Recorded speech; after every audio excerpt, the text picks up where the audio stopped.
The big banks are in focus in the Trader Rundown today. Joining us now, Joe Tegay of Equity Armor Investments. And Joe, as a pro trader, you say Goldman Sachs is the one to watch. Why do you say that, Joe?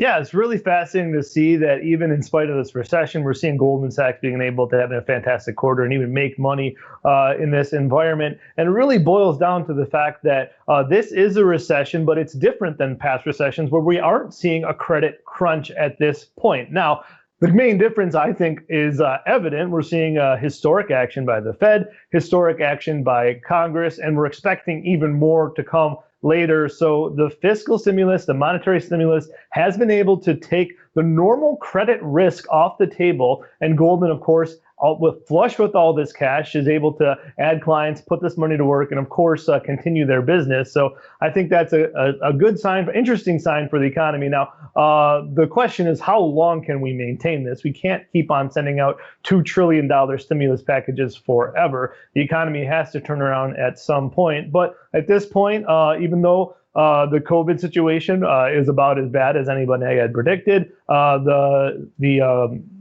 vaccines are seemingly not quite ready yet. The situation will be stretched out. To this point, we have not seen any credit crisis, and the economy continues to churn along. Hopefully that can continue into 2021.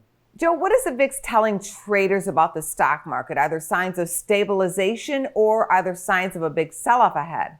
Yeah, the VIX, of course, is my favorite index. I track it every day. I'm watching, I told you last week, I was watching that 25.50 to 30 range in the VIX. A break below there would be important to me. Now, right now, we're on the lower end of that range in the VIX. Now, I want people to remember what happened the last time we saw a melt up in the market, kind of like we're seeing the past week and a half, when the NASDAQ raced off to all-time highs. The market made an all-time high at the beginning of September. We actually also saw the VIX going up. So now that we're at the bottom of the range, if the VIX goes up and the market also goes up to an all-time high or close to the recent all-time high, maybe setting up a double top area, that I would be worried about. I think that would be a potential downside risk to the market. However, if we do make an all-time high and the VIX gets below this 50-day moving average and goes lower, I'd feel a lot more comfortable about that rally being able to sustain itself.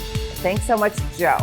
Thanks for having me. For more Business First AM, check us out on social media. We're on Facebook, YouTube, and Twitter. And go to businessfirstam.com for where to see our show on TV.